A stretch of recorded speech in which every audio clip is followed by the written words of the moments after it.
जब से इंसान ने होशो खिरत की आंख खोली है, तारों भरी रात में आसमान की तरफ देखकर उसने ये जरूर सोचा है कि क्या इस जमीन के अलावा किसी और जहान में भी कोई मखलूक आबाद हो सकती है। क्या इस कायनात में किसी और जगह भी हमारी ही तरह के इंसान आबाद हो सकते हैं। इन सवालों का जवाब इंसान ने सदियों से मालूम करने की कोशिश की है और मुहक्किकीन इसके मुनासिब जवाब की तलाश में सरगर्दा रहे हैं। अभी तक की तहकीक के मुताबिक साइंस जमीन के अलावा किसी भी और सियारे पर जिंदगी को तलाश करने में नाकाम रही है। अलबत्ता साइंस ने इस इम्कान को कभी रद्द नहीं किया कि कायनात में किसी और सियारे पर भी कोई मखलूक आबाद हो सकती है। इतनी बात अलबत्ता तय है कि जिंदगी का वजूद किसी सितारे पर मुमकिन नहीं। मिसाल के तौर पर हमारे सूरज को ही ले लें। इसका सरफेस टेम्परेचर 5550 सेंटीग्रेड है और इनर कोर का टेम्परेचर 1,50,00,000 सेंटीग्रेड है। हर सेकंड में वहां 100 मिलियन क्वाड्रिलियन न्यूक्लियर एक्सप्लोजन्स हो रहे होते हैं। इस कदर ज्यादा टेम्परेचर की वजह से वहां मादा सिर्फ प्लाज्मा हालत में पाया जाता है। इतने शदीद दर्जा हरारत वाले माहौल में मॉलिक्यूल कभी भी बाहम जुड़कर कोई ऐसी सूरत इख्तियार नहीं कर सकते जिसे हम जिंदगी कह सकें। कम अज कम ऐसी सूरत में तो बिल्कुल भी नहीं जैसे हम जिंदगी को जमीन पर देखते हैं। लिहाजा जिंदगी अगर कहीं मौजूद हो सकती है तो वो सिर्फ सियारों पर ही मुमकिन है, वो भी ऐसे सियारे जो हैबिटेबल जोन में आते हैं। हैबिटेबल जोन से मुराद किसी सितारे के गिर्द वो मखसूस इलाका है जहां दर्जा हरारत और हवाई प्रेशर मुनासिब और पानी माया हालत में हो सकता है। अगर कोई सियारा हैबिटेबल जोन में वाक़ हो तो वहां जिंदगी का इम्कान पाया जा सकता है। जमीन और मरीख भी सूरज के हैबिटेबल जोन में ही वाक़ हैं।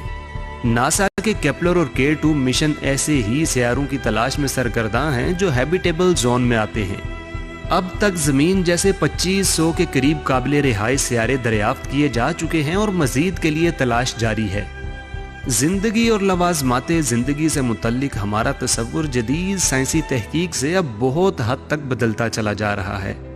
जमीन पर एक ऐसा खुर्दबीनी जानदार भी दरियाफ्त किया जा चुका है जो 50 करोड़ साल से भी ज्यादा वक्त से जमीन पर मौजूद है। इसे टार्डिग्रेड कहते हैं। ये हर तरह के मौसमी हालात का सामना कर सकता है। ये -200 सेंटीग्रेड की मुंजमद कर देने वाली ठंड से लेकर 150 सेंटीग्रेड की जला देने वाली गर्मी में भी जिंदा रह सकता है। ये सूरज की ताबकार शुआओं को भी झेल सकता है और गहरे समंदर की सबसे निचली सतह से भी 6 गुना ज्यादा शदीद प्रेशर को भी बर्दाश्त कर सकता है। ये 30 साल तक बगैर खुराक और पानी के जिंदा रह सकता है। यहाँ तक कि ये जानदार खला में भी जिंदा रह सकता है और वहां अपनी नस्ल में इजाफा भी कर सकता है। टार्डिग्रेड जैसे जानदार हमें यह सोचने पर मजबूर करते हैं कि क्या जमीन से बाहर की दुनिया के जानदार कार्बन बेस जिंदगी की जगह किसी और कीमियाई हालत में भी मौजूद हो सकते हैं।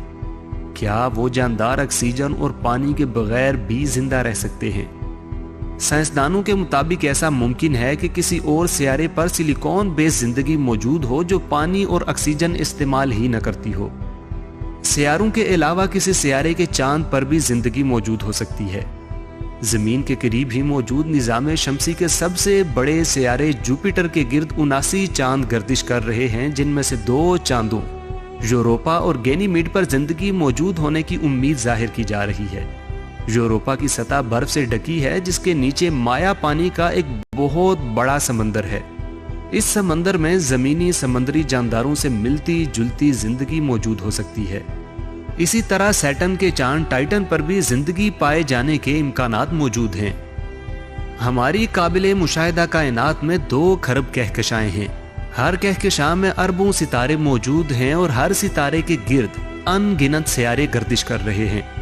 सिर्फ हमारी कहकशां मिल्की वे गैलेक्सी में हमारी जमीन जैसे 40 अरब सियारे मौजूद हैं। क्या इतनी बड़ी तादाद में पाए जाने वाले ये सारे के सारे सियारे बंजर हैं? ये बात करीने अक्ल मालूम नहीं होती। यही वजह है कि साइंसदान ये समझते हैं कि किसी न किसी सियारे पर जिंदगी मौजूद हो सकती है। लेकिन सवाल ये पैदा होता है कि इतनी वसीओ अरीज कायनात में साइंस अभी तक जिंदगी तलाश करने में क्यों नाकाम रही है। इसकी वजह इन सितारों और इनके गिर्द चक्कर लगाते सियारों का हमसे फासिला है। مثال کے طور پر سورج کے علاوہ زمین سے جو دوسرا قریب ترین ستارہ ہے وہ پروکسیما سینچوری ہے۔ یہ ستارہ ہم سے 4 نوری سال کے فاصلے پر واقع ہے۔ اگر ہم اپنی موجودہ اسپیس کرافٹ ٹیکنالوجی کی مدد سے وہاں پہنچنے کی کوشش کریں تو ہمیں 50,000 سال لگیں گے۔ اس کے علاوہ جو ٹیلی اسکوپس اور دوسرے سائنسی آلات کائنات میں جھانکنے کے لیے ہمارے پاس موجود ہیں، ان سے دور دراز کہکشاؤں میں موجود سیاروں کی موجودگی کا علم تو حاصل کیا جا سکتا ہے، لیکن سیاروں کی سطح پر موجود زندگی کا علم ان کی دسترس سے باہر ہے۔ لیکن یہ امید کی جا سکتی ہے کہ گزرتے وقت کے ساتھ ہم مزید ترقی کرتے جائیں گے۔ انسانوں کی جگہ آرٹیفیشل انٹیلیجنس لیتی جائے گی اور خلا میں ہمارا سفر مزید بہتر اور آج سے کہیں زیادہ تیز ہوتا جائے گا۔ تب یہ عین ممکن ہوگا کہ ہم کسی سیارے پر نہ صرف زندگی تلاش کر لیں بلکہ وہاں موجود مخلوق سے رابطہ بھی کر لیں۔ تب تک کے لیے ہم صرف یہ قیاس آرائیاں ہی کر سکتے ہیں کہ دوسرے سیاروں پر زندگی موجود ہے یا نہیں۔ وہ سائنسدان جو دوسرے سیاروں پر زندگی کے امکان کی بات کرتے ہیں وہ یہ سمجھتے ہیں کہ زندگی وہاں بہت سادہ اور ابتدائی شکل میں موجود ہوگی، جیسے زمین پر جراثیم وغیرہ۔ لیکن کیا کہیں انسان کی طرح یا انسان سے زیادہ ذہین خلائی مخلوق کا وجود ہو سکتا ہے؟ اگر ہوا تو وہ کس صورت میں ہوگی؟ زمین پر انسان کی ثقافت کی عمر 10,000 برس سے زیادہ نہیں، جبکہ جدید سائنس کی ابتدا صرف چند صدیاں قبل ہوئی ہے۔ اگر کائنات میں کہیں انسان سے زیادہ ذہین مخلوق موجود ہوئی تو اس امکان کو رد نہیں کیا جا سکتا کہ وہ انسانوں سے لاکھوں یا کروڑوں برس زیادہ ترقی یافتہ ہو۔ یہ بھی ہو سکتا ہے کہ وہ حیاتیاتی وجود پر انحصار ہی نہ کرتے ہوں اور مکمل طور پر روبوٹس کا روپ دھار چکے ہوں۔ اگر ایسا ہوا تو پھر انہیں کسی ہیبیٹیبل زون میں رہنے کی بھی ضرورت نہیں ہوگی۔ ہاں، البتہ توانائی حاصل کرنے کے لیے انہیں کسی ستارے یا پھر بلیک ہول کے قریب ضرور رہنا پڑے گا۔